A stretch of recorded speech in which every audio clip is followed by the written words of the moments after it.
Berjumpa lagi dalam permenungan kita, edisi Jumat 21 Mei 2021, dalam pekan ke-7 Paskah. Kita memasuki Novena Pentakosta hari ke-8. Bacaan-bacaan liturgi hari ini, bacaan yang pertama dari Kisah Para Rasul, bab 25 ayat 13 sampai 21, dan bacaan Injil dari Injil Yohanes, bab 21 ayat 15 sampai 19.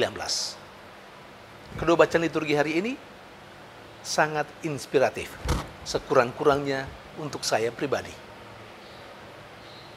Bacaan Injil hari ini berbicara tentang Yesus yang menyerahkan tugas mulia kepada Simon anak Yohanes, atau yang biasa kita sebut dengan Petrus. Mekanisme penyerahan tugas mulia itu juga sangat sederhana, tapi jelas.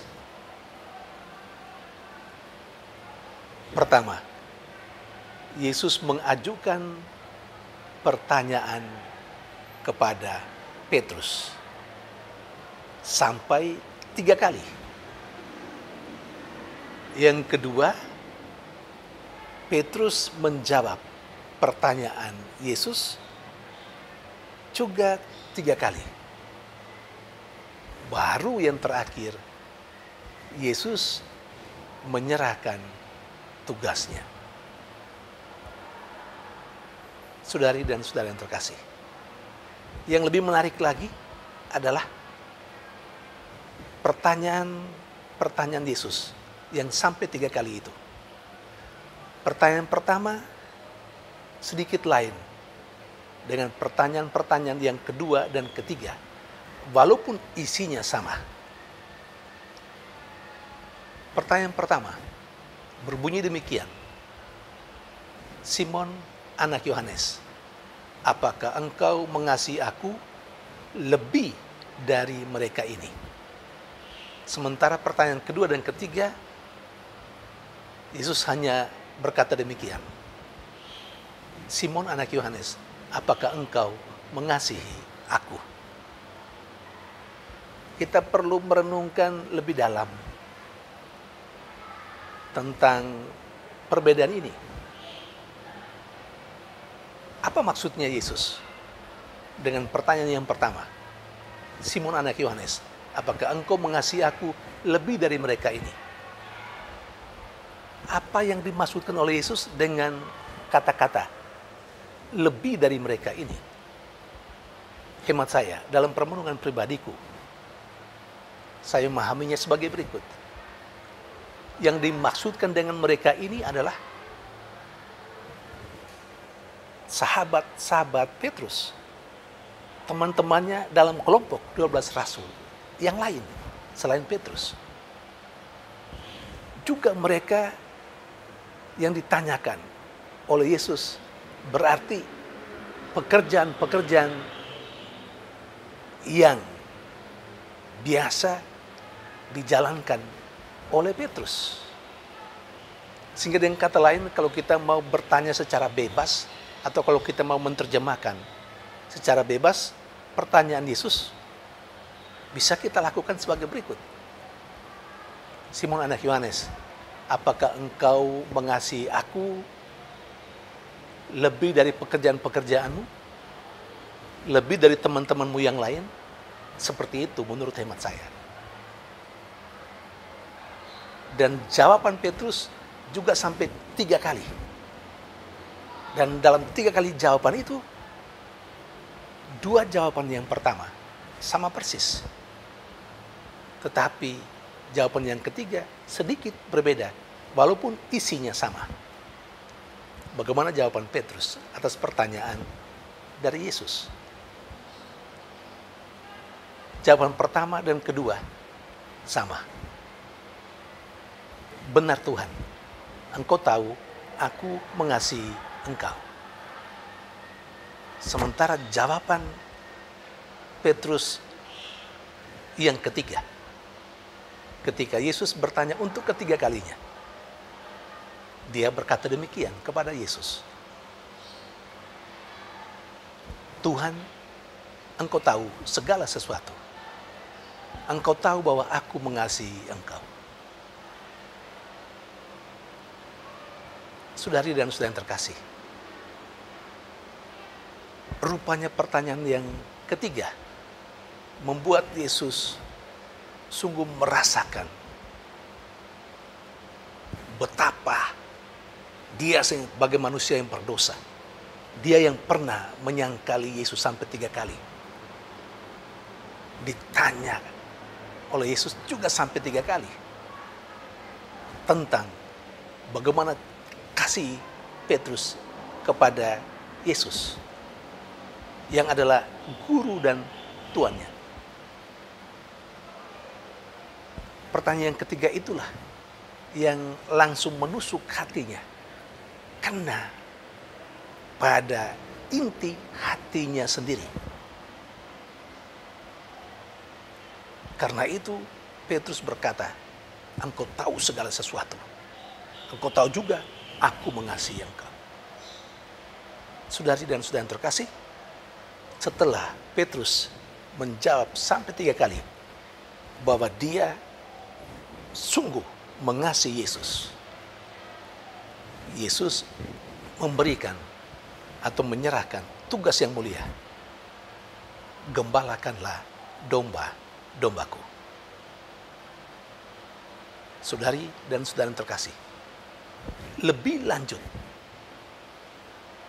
Yesus berkata kepada Petrus, apa konsekuensinya kalau kepadanya diberikan tugas itu? Petrus dengan mendapat tugas yang mulia itu dari Yesus diibaratkan sebagai orang yang sudah tua, yang tidak bisa kemana-mana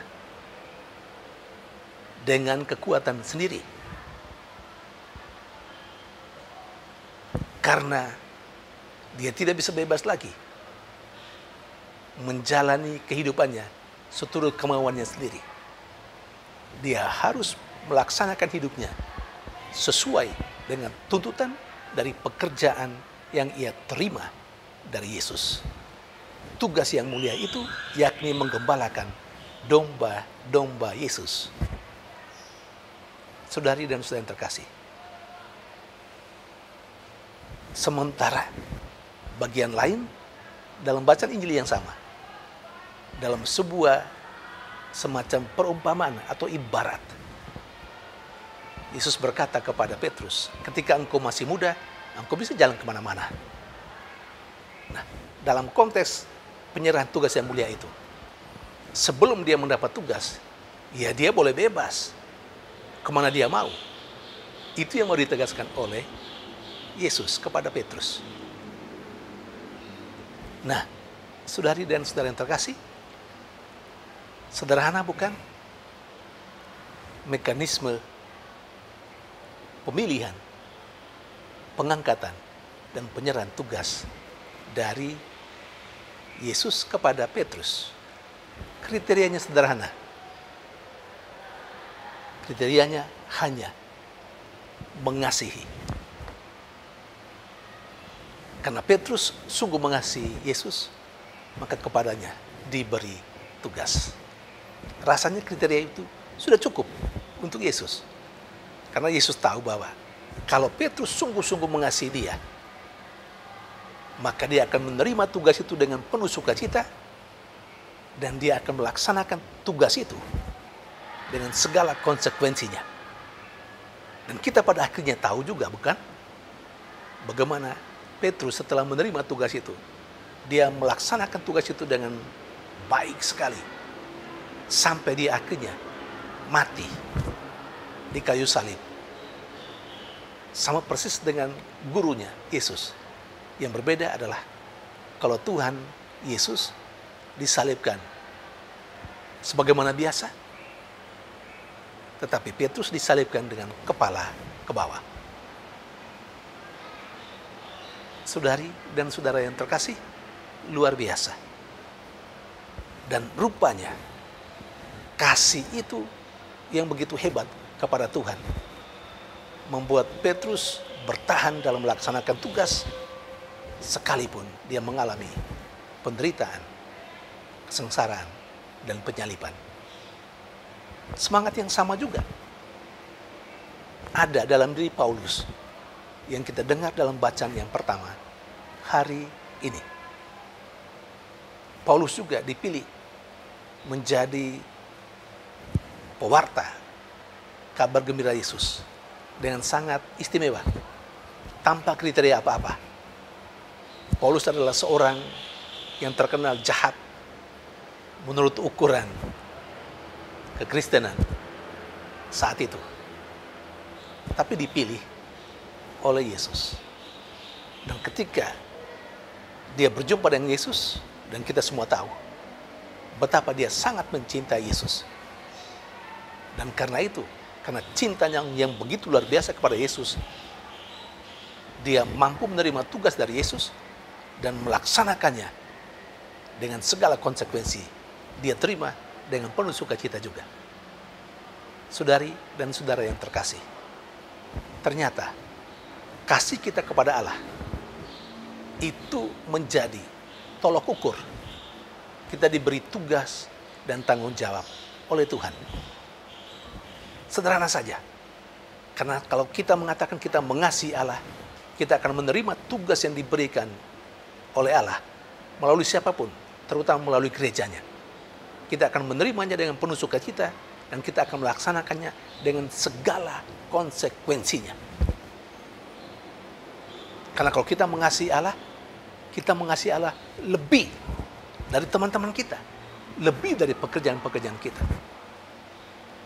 Kalau demikian adanya, maka kita tidak pernah mengeluh bahwa kita karena sibuk lalu tidak bisa melaksanakan apa yang menjadi tanggung jawab yang diberikan Tuhan melalui gerejanya terhadap kita. Semoga pengalaman Petrus dan Paulus dalam bacaan liturgi hari ini memberikan inspirasi bagi kita untuk sungguh mau bertanggung jawab atas semua tugas dan tanggung jawab yang kita terima dari Tuhan sendiri. Tuhan memberkati.